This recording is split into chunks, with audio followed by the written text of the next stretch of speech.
Hey, wonderful people. Angie Harness here with Keller Williams. Today, I get to have on my good friend Lisa Paden, owner of the Personal Gift Basket. Lisa came out of the corporate world and opened up the Personal Gift Basket in 2002. Is married to her wonderful husband Jade, who is also an entrepreneur. He owns Right Way. Lisa will correct me if I just said that wrong. Heating and cooling company, and they have four beautiful children and a labradoodle by the name of Milo. I think I got all that right. We're kind of winging it a little bit on that today. So anyway, we're going to talk about a couple things that are really important if you're in business. One is how to stay top of mind with your clients. And also we're going to talk about the client experience and whatever else we want to talk about. So welcome Lisa Paden of the Personal Gift Basket. Hello. Hey, Lisa. Did I get all that right? You got some of it right. Jade's company is Right Air HVAC. Right So it's Air. Right Air Heating and Cooling. Thank you. That makes more sense. Right Aid that's a pharmacy. It's all right. I should have had you just go ahead and email me the bio, but anyway, I tried to memorize it. So Lisa, tell everybody a little bit about what you do. Let's start there. Yeah. So my company is the Personal Gift Basket. I started it back in 2002. I was pregnant with our last baby and wanted to come out of corporate America. And we kind of just sat around and strategized on what would that look like for us if I did that. And my husband says, you know what, Lisa, you always make the holidays and times when we go to people's homes and all these things, when you give gifts, they look so beautiful. Gift baskets back then were a huge thing and it was a big commodity. And so he was like, why don't you think about, maybe starting a gift basket company? And I'm like, I'm not a trendy person, but I looked into it. And I really love the concept of giving a container that contained multiple gifts. So I, did a lot of research and brainstorming on how that would look for us and ended up starting the Personal Gift Basket company. So it's been going since 2002. At that time, I didn't quit my full-time job. So my background is in marketing and social media. I worked for Edward Jones for 19 years. And I was so afraid to leave that I stayed all the way up until 2015 when the gray hairs were coming so fast, I couldn't color them. And I was just swamped. I would come home at 4:30 and I would work till 12:30 and I was just beat. So we had to make a decision on what that would look like having two entrepreneurs in a household. And we decided, hey, if we have to eat beans and rice, we're going to eat beans and rice, but we're going to do this. So that's what we did. I put my notice in and I was gone in April of 2015. Well, that's amazing. A couple of things that are pretty important to know is that you opened in 2002. We know the stats on small businesses. I think it's something around 50% close within the first year. So and then there's another stat for 5 years, and so you made it through all of those quote unquote benchmarks. And yet you were the hair of my chinny chin chin. Well, but you did. What happened when you decided to go ahead and go full bore into your business? What happened as a result of that? Well, I knew, my time wasn't my own when I worked for someone else. So I was dedicated to Jones and I wanted to always do a great job. I worked from home, so it made my job a little easier. But I made the decision that when I left, that I would just work my business like I would work at Edward Jones. And that was easier said than done, because when you leave corporate America, you don't have to get up at 6 a.m. in the morning. You don't have to get off at 4:30. So my time, I lost track of time. I wasn't getting up at 6 in the morning. I was getting up at 8 or 9, and so I had to become structured again on running my business. So that was kind of the first shock, is maintaining a work-life balance, a healthy work-life balance, and then getting out and showing my face, which I had never really done before. So the problem with that is I'm very much an introvert. I love to be making the gifts, behind the scenes, but I couldn't do that any longer. I had to get out and meet wonderful people like yourself and, just be in my community, and which probably was the best decision I could have ever made. Learning my community, where I live, where I work, getting to actually meet the people that were receiving my gifts. These were all parts of the process of running and doing business on your own. So I love it. It was one of the best decisions I could make, was to leave. I wish I would have left earlier, but I can't cry over spilled beans. No, absolutely not. And you're right. It makes a big difference once you're able to really put all of your time and energy into it. I want to just kind of touch on real quick. You mentioned getting out and getting in the community. So what, in terms of growing your business and also doing gifting, is there anything that you learned by getting out in the community that helped you grow the business? Well, I think so. One of the number one things I did was I joined my local chamber. And I wanted to join my local chamber because I wanted to be in the community where I lived, and I wanted to get to know the people who had businesses like I did. So that was the first thing I did. And I think I learned that there were a lot of people just like me, where they came out of corporate America, they took the leap to start their own business, they failed, they succeeded, this cyclical effect of being an entrepreneur. So I didn't feel alone. There were times when I felt like I was all by myself, when I was just working and trying to do online orders and all these things. But now I'm out with people who are grinding just like I am, and making things happen just like I am. And it became a community of people who I could go to and talk out my issues with, becoming, getting on the board and becoming an ambassador of my chamber. Like, being able to have this close group of people was also a great part of my growth as well, because now I have a close access to people who I could call anytime, or, find out what's going on in the community very quickly. People kind of know you now in your community. So those were great things as well. Absolutely. It's almost like you almost have your own resource board. Yes. It's so funny. Tony Matthews, the president of our chamber, was on last week, and so this is kind of like a perfect little segue. So I know that people really want to hear about it, and part of what you do with the personal gift basket. It's not just, obviously, if you have, you want to do you've done things for me like great wedding gifts, baby shower gifts, birthday gifts, which is all a wonderful thing, just as a one-off or something personal. One of the other things you do is you help, people like such as myself or other business owners with their marketing and branding, do gifts for their clients. So talk a little bit about, why is that so important to do that? Sure. Well, as far as being a business owner, the one thing that we want to do is make sure that when the person who's thinking of using you, they think of you first. Choose this bank to do business with or repeat business with really has to do with how you're staying top of mind with that company.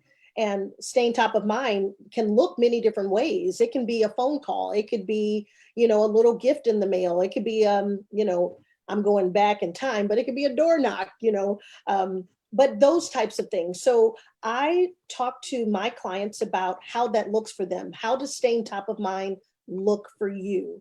And because I own a gifting company, I express the need for a gift. And we're not talking about something that has to cost hundreds of dollars. We're talking about small gestures of appreciation. When you see your client in the newspaper, clip it out, get it laminated and send some delicious cookies and say congratulations. So it could look a lot of different ways. So I really try to stress that. But we definitely want that top of mind notion. I always share the story, Angie, as we were purchasing our first home. We had a realtor, And she was great. She was so sweet. She was nice. She got us our home, got us a great, and interest rate, all this stuff. And when we closed, we never heard from her again. Now we were in our middle 20s at this point. So to me, I would be thinking the probability of that couple buying another house is very high. This probably isn't their forever home. So it would have benefited her to stay in touch with us, because we had friends who were purchasing homes because they were in our same age group. We've purchased 2 homes since then. So if she would have just invested a little time and a little effort into staying top, or having herself stay top of mind with us, we would have definitely, when we thought about building, we would have said, oh my God, let's go back to her. And I saw her one day and I didn't even recognize her because it had been so many years since I had laid eyes on her, but she recognized me. And it took me a moment. And I share that story because that could be any company. That doesn't have to necessarily be a realtor. And you know that as experience. It could be, the banker. It could be, the beauty salon owner. It could be any of these people. So I always stress the point of staying top of mind with your client through gifting. Absolutely.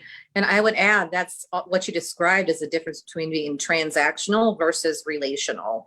Absolutely. And that is one of the biggest there's I think it's a Gallup poll stat, and I might not get it exactly right, but I think it's something like 80% of people would use their same realtor again.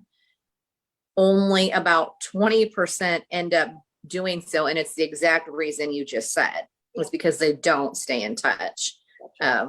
Unfortunately for my clients, they're stuck with me. That's right. But and it's about, for me personally, it's about,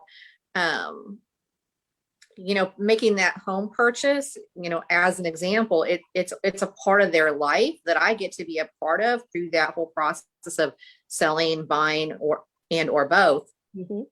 And I want them to know that I'm a resource for them going forward. And I think that for any business, if you can make yourself or your business, quote unquote, that go-to place when people have whatever that specific need is and whatever thing that you offer, that's key to really helping you be successful. I think another thing, and when you talk about specifically gifting and staying top of mind, part of that is not quote unquote just your branding, but how are you making that gift or whatever offering that is about that customer, about that client. And I think that's really a huge thing. And that's one of the things I love about your business, because it really is about making it about that client.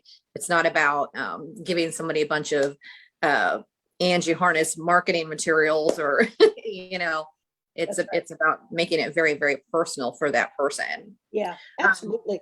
I always share, Angie, about, when you talk about branded items and things like that, people really want to do that. And that's great. And I could probably look in my pen container and give you 10 pens that have someone's brand on them. And that's awesome. That is great. However, when we talk about, things that people use on a regular basis, like bowls and cups and things, are they really going to use that? So I always talk about being practical with your brand. If you want to do something in your brand, that's great. But I have an example here. So I'm working with a client and she wants to do this bowl. So this bowl says you make a difference, or you make the difference. And so my thing is this: okay, this is great. However, will I want this in my pantry? Or would it be cute to have a regular bowl with no brand on it and maybe a wonderful recipe from you, right? So this recipe would be Angie Harness's famous white chicken chili. And you would put that in there, we would laminate it, and it would go inside of there, and maybe with something else, maybe some type of spice or something. So we want to make stuff make sense to people who are going to use that on a regular basis. So some people may love that. but on most likely somebody's going to say, oh, this is neat. And then they'll end up putting something in here that's not chili or not soup. So it probably won't be used for the purpose that it's meant to be used for. So we talk through those things because there really isn't a wrong answer. We just want to make sure it's suitable for what you're wanting to use it for. Yeah, I think a key question we can ask ourselves when we're doing those things to stay top of mind is, where, is that person, if it's a gift, is that person going to be delighted with that gift? Is that something they're generally going to enjoy?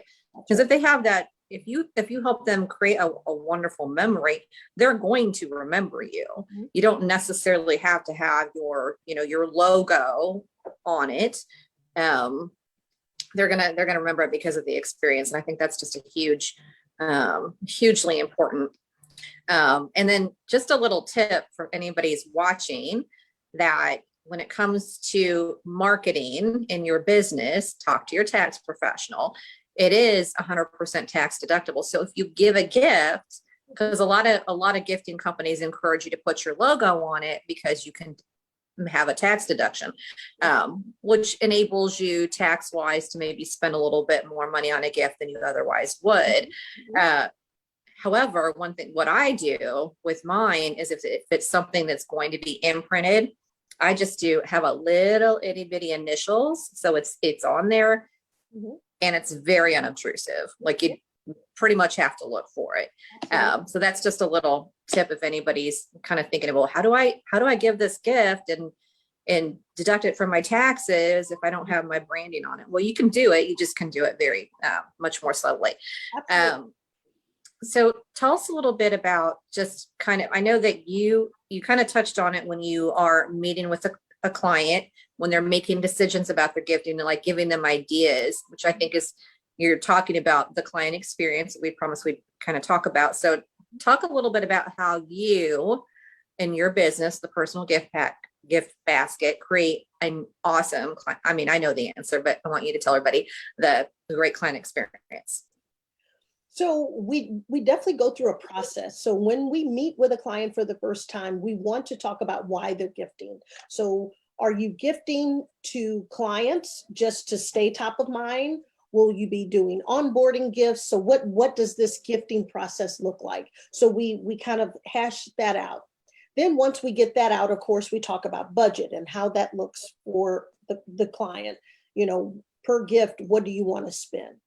How much of your brand do you want in the gift? And we walk through that as well, because we do custom ribbon, we do custom boxes. So that can look differently for each client. And so once we get that hashed out, then we work up a plan for them. So most of the time, clients want to gift on an ongoing basis. So this isn't just a one-time thing. They want to gift either on anniversaries of people who work for them, or when people are having birthdays, or clients when they first come into the company, and then every year after they want to send them something. So this is what we're looking at. So we work that through, and then we work out how much of that, I think I even said, how much of that you want to brand. So do you want your ribbon branded? Do you want custom note cards made with your information on it? So all you have to do is contact us. So we work through that process. So this is part of the experience that we want to give them, so they can give an experience to their client.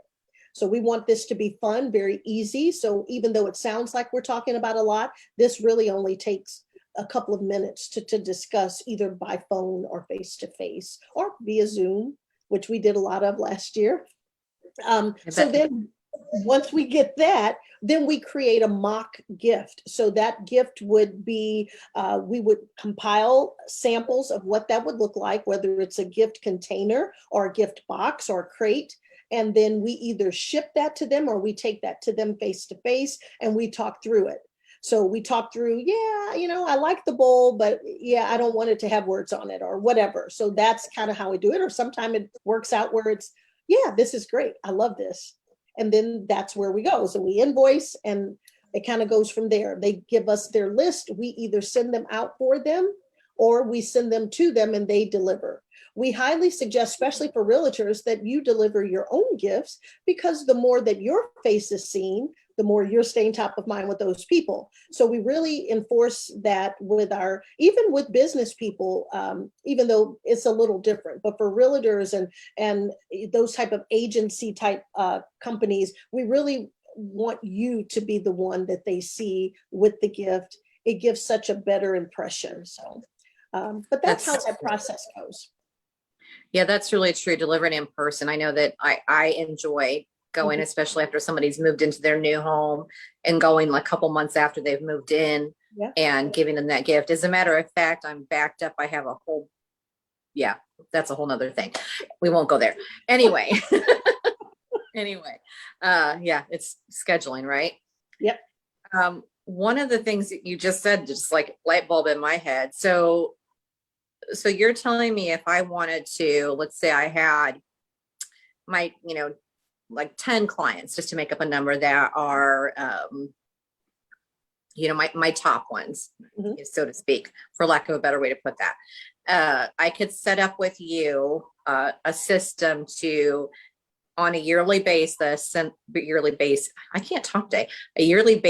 send them a birthday gift or anniversary or even house anniversary gift. And basically I would set that up with you. And then what would that look like going forward? Then you would just reach out to me on those when it gets close to the anniversary dates, and we kind of figure out what it is real quick. And then absolutely. So that's amazing. Yeah, we could do it that way, but we have a database that we use that reminds us every year when clients are on that type of program where it's time to, contact company XYZ. They have, 5 new employees that are celebrating their 1-year anniversary, and we reach out to them via email and say, hey, do you want us to send out the same thing, or do you want to change it up? And they just respond to us and say, hey, yeah, send out the same thing. They really loved it last year, and we'll send that out.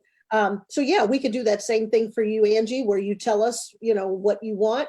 If you're wanting to do, we call them pop-by gifts, pop-by gifts where you're going to the person's house a couple of days after they move in. And these are small trinket gifts. We could have those gifts delivered to your office, and you can just take them and deliver them to your people with your brand on them. Very cool. I love that idea. Yeah, I'm out of words. Yeah, well, we try to make it simple. We know your time is valuable. We know that your scheduling is right now is going crazy. So as much as we can take off your plate for those types of things, it makes it easier for you. And then it makes you look good to your client as well. Absolutely. Well, and we want our clients to know that we care about them, and that's real. I mean, I literally do have a whole bunch of clients that I need to get gifts for, that I'm way behind on it, and it's literally time. So having someone to help with that is just such a great resource. We definitely need to sit down again, and I need to do some things. Anytime. Lisa, any final things and final tips for people, and how can they reach you? Yeah, absolutely. So I would say this is that if we're talking to people who have businesses, the one thing you definitely want to do is make sure that your clients, your employees feel valued and appreciated. So we want to show people that they're valuable to the workforce. We want to make sure that our clients feel valuable for going and choosing us as a company or as a business. So make sure that you're doing something. It doesn't have to be me, but make sure you're doing something on a regular basis as well. And I'm telling you, you will see that come back to you 100-fold, because those people then become your marketing mouthpiece. You will just be floored by the fact that people say, oh, well, so-and-so told me about, you, and I wanted to do business with you because they just talked and sang your praises. So that's the kind of voice you want to hear out in the community for your company. So I would definitely just say, make sure you're showing your clients that they're valued and appreciated. And then as far as me, if you want to contact me, of course, I have thepersonalgiftbasket.com is the website, or you can always call me and we can work out something custom. And the number is 636-240-3049. Lisa, thank you so much. That is absolutely great advice. And I would just add, when you're gifting, really think about that person and think about, how creating that wow factor for them, that whole client experience. It's the gift, the gift you give is part of it, but there's lots of ways that we can create wow experiences for our clients, and they deserve it, because you're right. They have lots of choices, and when they choose you, then they deserve to be appreciated for doing so. Absolutely. 100%. So this has been Angie Harness with Keller Williams and my good friend Lisa Paden of the Personal Gift Basket. Highly encourage you to give her a call and look her up. She has a really wonderful website, very easy to navigate. You can go in and you can actually pick, she has some pre-made items that you can pick out, or you can reach out for her to get something custom. Have a blessed day, everyone. Thank you, Lisa. Thank you, Angie.